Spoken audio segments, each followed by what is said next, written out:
shootouts have been the subject of much controversy in recent years. But love 'em or hate 'em, they do provide excellent nail-biting excitement for the fans. Alan Kennedy, he's played a million games for Liverpool. If he never kicks another ball in his life, this is the most important strike that he'll ever have. Close your eyes, Evan. Please, close your eyes. Please. What a moment. What a moment. Now the tension is almost unbearable, because although Merson has missed the opportunity of putting Arsenal straight in the final, Attilio Lombardo, Italian folk hero, the man who put away the final penalty in Porto, Lombardo must score or Arsenal will go to Paris in the Cup Winners' Cup final. Here comes Lombardo with the bald head. Seaman has saved, and Arsenal are in the final of the Cup Winners' Cup. And it's now Anderlecht, and it's the Icelander Arno Gudjohnsen against Tony Parks. So the fourth, up he comes, Gudjohnsen, and Parks saved again! Parks saved again! And Tottenham have done it! And Gudjohnsen is on his knees on the penalty spot, and he can't believe it! And Tottenham have won the UEFA Cup! England have left Paul Gascoigne out of the penalties, the first 5, and it now rests with Chris Waddle, the man from Marseille. Chris Waddle has to put this penalty in the net to keep alive England's chances. Otherwise, West Germany will go through. Waddle has ballooned it over the bar. And West Germany have won this penalty shootout.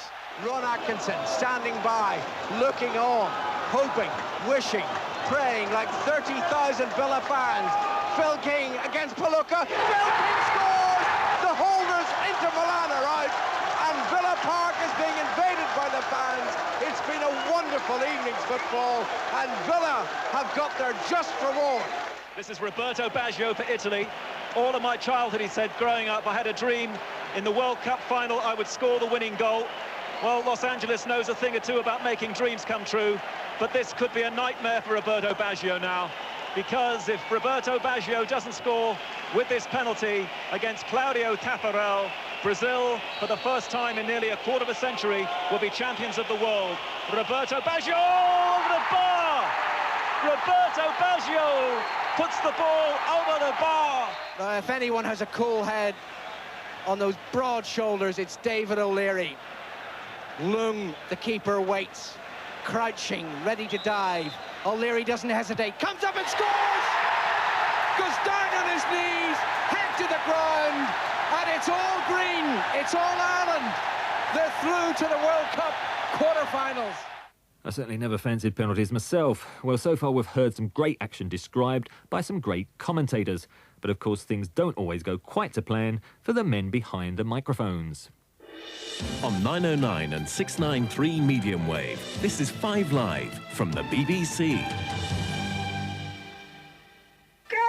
Surely Sheffield United cannot keep pumping high balls into the penalty area, because it just keeps coming back out, because Blackburn are so very good in the air, but they continue to do it.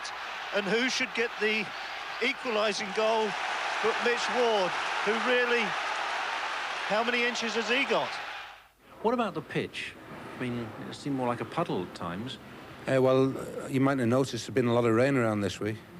No, I realise that, but it doesn't make your life easy, does it? Well, I'm afraid I can't do anything about the rain.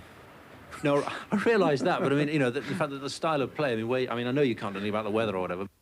But the goalkeeper of the moment is Mark Bosnich. He is saving everything that's thrown at him. I bet you when he goes to bed at night, he even catches his pillow. The Everton winger, Anders Limpar, has been named in Sweden's World Cup squad, I should say. What are you doing with yourself at the moment while we wait for this? The last time I switched on satellite television accidentally, you were playing pro celebrity darts. Yes, well, I didn't get any offers to be a professional dart player, so I'm looking at the media side and also just keeping my wife happy at the moment, Marjorie.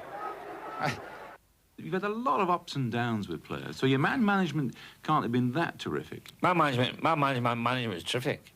They break the rules, you've got to implement the punishments.